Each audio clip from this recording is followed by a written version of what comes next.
Thank you. The House is resumed. Kia ora tātou no reira te whare, inga iwi, inga rio, inga hawe wha, tēnā koutou, tēnā koutou, tēnā koutou katoa. Good evening, honourable members. Now, prior to the dinner break at 6 p.m, the Honourable Member Kamaljeet Singh Bakshi was speaking, and it's my understanding that he has 9 minutes remaining to speak. So I invite the member, if he so wishes, to seek the call.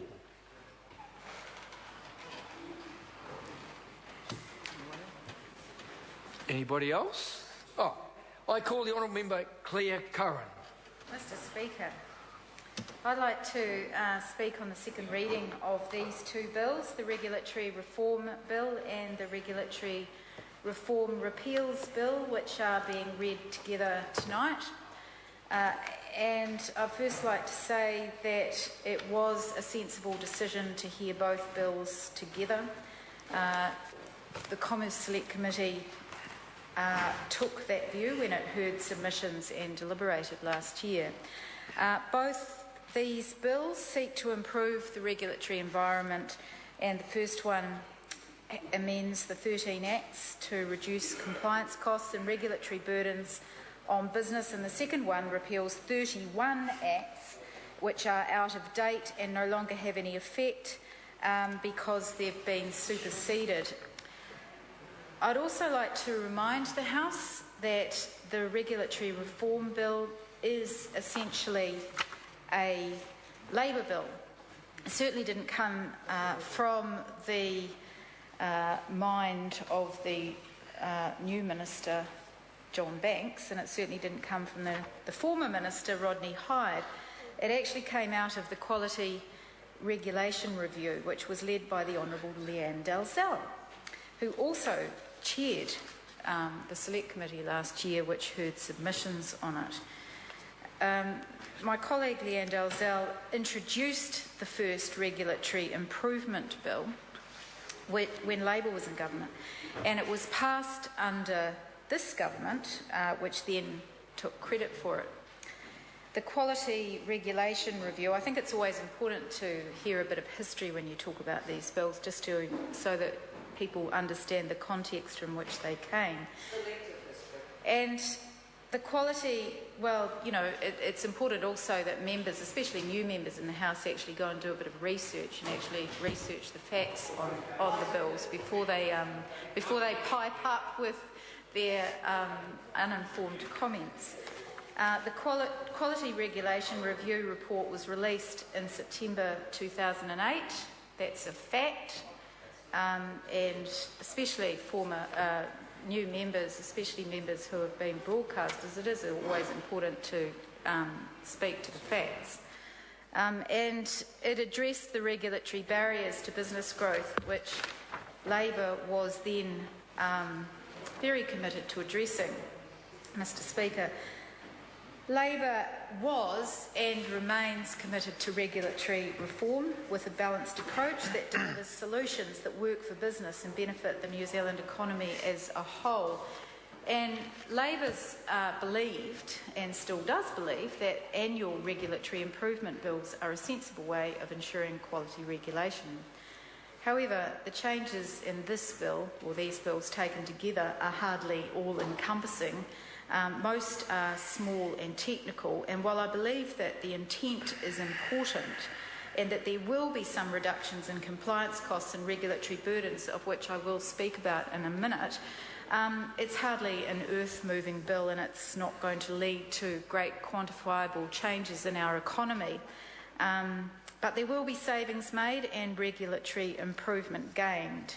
And just a quick summary to remind everyone what we're talking about tonight, so they don't, just in case they forget, that we're amending the Companies Act 1993, which allow companies to choose whether they use electronic shareholder participation. And when speaking about this bill last year, the former Minister Rodney Hyde said that that could save New Zealand companies at $1.5 million in total each year. Another change was to amend the Unit Trusts Act 1960 so that financial statements and accounts could be distributed electronically. Now that's very important, and it's highly overdue, which will result in cost savings to unit trusts, especially in respect to printing and postage. Now that might sound boring, but actually it's quite important, and there's huge savings to be gained there. The third thing is amending the Film, Videos and Publications Classification Act of 1993 to modernise labelling, and that, it was argued, would reduce compliance costs by an estimated $2.4 million in the first year and $3.1 million in year 5. And I want to spend a couple of minutes on this particular item, because we had the Commerce Committee is an interesting committee. It's can be quite dry, and a lot of bills are sort of for many people other than us who sit on the committee, it may make some people's eyes glaze over some of the bills.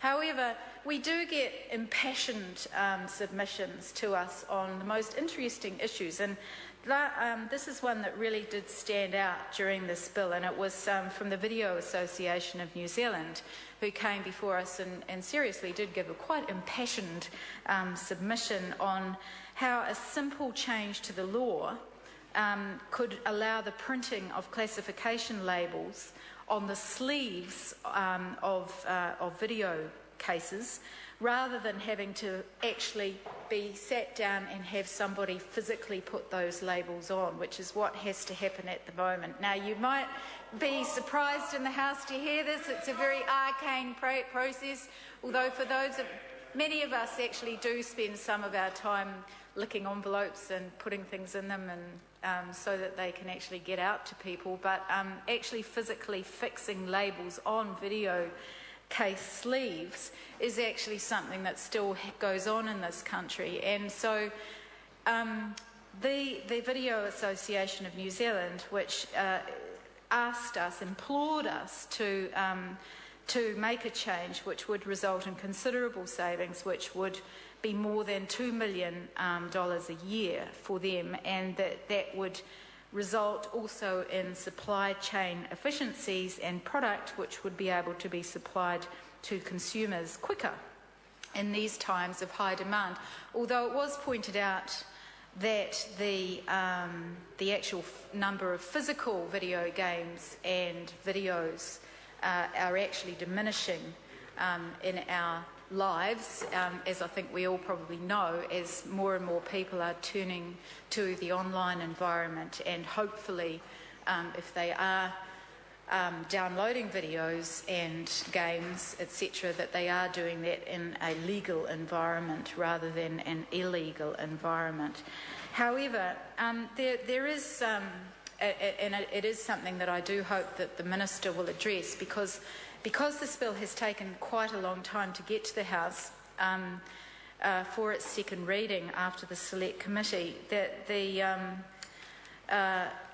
bill before us today actually refers to an issue which was raised during the Select Committee and is reflected in the bill, that is that an amendment may be sought at the Committee of the Whole of the House by way of a supplementary order paper, which would bring forward the commencement date of this part. Now, it's my belief that that's likely to have been superseded now, because the bill has taken so long to get to the House, but it would be quite useful for that to be clarified as soon as possible, so that the members in the House can actually, and certainly anybody who's watching, particularly the Video Association of New Zealand Incorporated, would be able to know that savings that can be made once this bill is passed, should it pass, is come into effect as soon as possible. Just finally wrapping up, Mr. Speaker, I'd just like to reiterate what my colleague from the Greens said speaking before me tonight, and that is that the other part of this bill around the Friendly Societies and Credit Unions Act 1982, which essentially it ensures that the amount that can be deposited from a credit union, it removes the cap from that, which is a sensible move. On this side of the House, we're very supportive of cooperatives and friendly societies and the concepts that lie behind them. We would have liked to have proposed an amendment to confer legal status on credit unions. In the discussion on this bill, at present, credit unions are required to have trustees in whom the assets of the credit union are vested. We considered that to be a cumbersome and costly arrangement, but unfortunately, the scope of this bill did not include that. But we have in the commentary to this bill mentioned that, tabled it and flagged it as an issue that does need to be addressed in this House. And despite the fact that this bill does, on the face of it, seem to just be fairly mundane, there are a lot of quite important regulatory issues that lie beneath it, and we commend this bill to the House. I call the honourable member Andrew